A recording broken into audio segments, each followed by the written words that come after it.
अस्सलामुअलैकुम dear students. ये subject science है, क्लास नाइन्थ है। टॉपिक हमारा diversity in living organism, biology का नया chapter that's diversity in living organism. Dear students, there are millions, हमारी जो अर्थ है यहाँ पे मिलियंस ऑफ लिविंग ऑर्गेनिजम्स है। वेदर दे में प्लांट्स हैं, प्लांट्स में डिफरेंट टाइप्स ऑफ प्लांट्स हैं, एनिमल्स हैं, एनिमल्स में भी डिफरेंट टाइप्स ऑफ एनिमल्स हैं, या स्मॉल इंसेक्ट्स है, या माइक्रो ऑर्गेनिजम्स, तो वेराइटी ऑफ लिविंग ऑर्गेनिजम्स है। तो उन्हें अलग अलग एक एक करके नहीं पढ़ा जा सकता, क्योंकि ये बहुत ज़्यादा मुश्किल है। तो उसके लिए साइंटिस्ट्स ने लिविंग ऑर्गेनिजम्स को ग्रुप किया मुख्तलिफ बेस्ड ऑन सिमिलरिटीज़, यानी कुछ ऑर्गेनिजम्स में बहुत सारी कुछ सिमिलरिटीज़, कुछ सेम कैरेक्टरिस्टिक फीचर्स थे। तो उन्हें अलग अलग ग्रुप्स में डिवाइड किया गया ताकि हमें आसानी हो जाए या लिविंग ऑर्गेनिजम्स को स्टडी करने में, या डिफरेंट ऑर्गेनिजम्स में डिफरेंट बहुत सारी डिफरेंट कैरेक्टरिस्टिक्स हैं।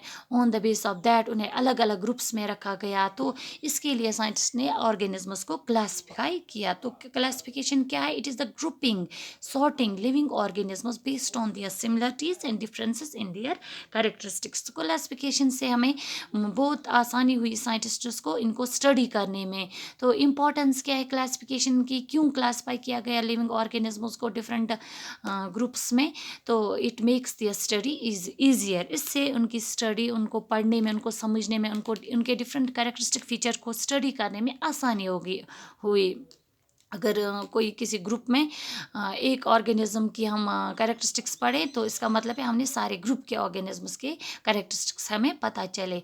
तो क्लासिफिकेशन, तो साइंटिस्ट्स ने डिफरेंट टाइप्स ऑफ क्लासिफिकेशन किए मुख्तलिफ किस्म के। तो यहाँ पे जो हमारे सिलेबस में है that's classification on the base of evolution, यानी इवोल्यूशन हो गया, लिविंग ऑर्गेनिजम्स इवॉल्व हो गए फ्रॉम सिंपल ऑर्गेनिज्म, सिंपल से कॉम्प्लेक्स ऑर्गेनिज्म बन गए। सो इवोल्यूशन को बहुत सारा टाइम लगा, it took millions of years evolution के लिए। तो on the basis of evolution living organisms को 5 किंगडम क्लासिफिकेशन में, 5 किंगडम्स में डिवाइड किया गया। 5 किंगडम क्लासिफिकेशन दिया है वटाइकर, जो साइंटिस्ट था 1959। तो 5 किंगडम क्लासिफिकेशन में क्या हुआ, लिविंग जो ऑर्गेनिजम्स है वो सबसे पहले डिवाइड हुए कि सबसे पहले प्रोकैरियोट्स एंड यूकैरियोट्स। चूँकि प्रोकैरियोट्स जो होते हैं उनमें, जैसा कि हमने सेल चैप्टर में पढ़ा है, प्रोकैरियोट्स इनका प्रिमिटिव न्यूक्लियस होता है, वेल बाउंड में ऑर्गेनेलीज नहीं होती हैं, न्यूक्लियस भी क्रोमोसोम सिंगल होता है, और ये यूनिसेल्यूलर ऑर्गेनिजम्स होते हैं। इसमें आता है मोनीरा, यानी फर्स्ट किंगडम और 5 किंगडम क्लासिफिकेशन है दैट, उसमें आता है किंगडम मोनीरा। किंगडम मोनीरा में सिर्फ कुछ सिंपल प्रिमिटिव टाइप के लिविंग ऑर्गेनिजम्स आते हैं जो यूनिसेल्यूलर होते हैं। तो जैसे बैक्टीरिया आते हैं इस लिविंग और इस ग्रुप में। तो उसके बाद इससे थोड़े से प्रोकैरियोट्स से थोड़े से एडवांस डेवलप थ्रू इवोल्यूशन के ज़रिए प्रोकैरियोट्स थोड़े एडवांस हो गए। उसके बाद यूकैरियोट्स, यानी लिविंग ऑर्गेनिजम्स प्रोकैरियोट्स से थोड़ा एडवांस हो गए through the process of evolution into eukaryotes. Eukaryotes, you means true nucleus, इनमें यहाँ पे होता है ट्रू न्यूक्लियस। इसके भी फर्दर 2 टाइप्स हो गए, दैट्स यूनिसेल्यूलर, यानी यूकैरियोट्स हैं ये ट्रू ये न्यूक्लियस होता है इनमें, लेकिन ये भी यूनिसेल्यूलर, इसको फर्दर सब डिवाइड किया गया। यूनिसेल्यूलर यानी those eukaryotes which are made up of only one cell, जो सिर्फ एक सेल के बने होते हैं। तो ये ग्रुप आता है, ये इस किंगडम में आते हैं प्रोटिस्टा, जैसे इसमें आता है अमीबा आता है, यूग्लिन आता है, पैरामीशियम होता है। तो वहाँ से फिर unicellular further through the process of evolution के ज़रिए ये डेवलप हो गए into multicellular organisms. Multicellular means made up of many cells. Multicellular भी फर्दर सब डिवाइड हुए विथ सेल वॉल, यानी दोज मल्टी सेल्यूलर ऑर्गेनिजम्स जिनमें cell wall था एंड विदाउट सेल वॉल।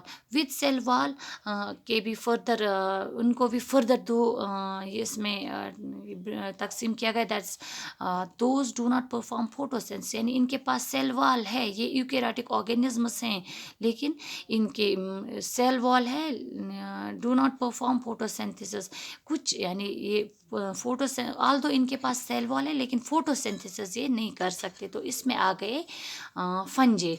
उसके बाद है further those organisms able to perform photosynthesis, उसमें आ गए यानी उनके पास सेल वॉल है, यूकेरियोटिक है, मल्टीसेल्युलर है, सेल वॉल भी है, तो उसमें आता है प्लांट या जो फोटोसिंथेसिस यानी जो अपनी ग़िज़ा खुद प्रिपेयर करते हैं with help of this carbon dioxide and chlorophyll and water.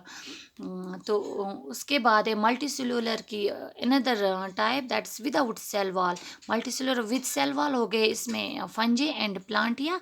उसके बाद है eukaryotes multicellular organism without cell wall, यानी वो ऑर्गेनिजम्स जिसमें सेल वॉल नहीं है, उसमें आगे तमाम एनिमलिया यानी एनिमल्स आते हैं, इसमें उनके पास सेल वॉल नहीं होता है। तो डियर स्टूडेंट्स, इस चैप्टर में क्या करना है हमें इनके कैरेक्टरिस्टिक्स पढ़ने जैसे मोनीरा, उनके मेन कैरेक्टरिस्टिक फीचर्स क्या है, उनकी एग्जांपल्स टाइप्स क्या है। उसके बाद है हमें प्रोटिस्टा पढ़ने हैं, उसके बाद है फंजे पढ़ने, उनकी टाइप्स पढ़ने, प्लांटिया पढ़ने, उनके कैरेक्टरिस्टिक फीचर्स पढ़ते हैं, फर्दर सब टाइप्स क्या है इनकी, डिविजन्स क्या है इनके, और एनिमल्स के क्या टाइप्स ग्रुप्स है, फर्दर किस में डिवाइड होते हैं on the basis of different characteristics, उसकी टाइप्स पढ़नी है इस चैप्टर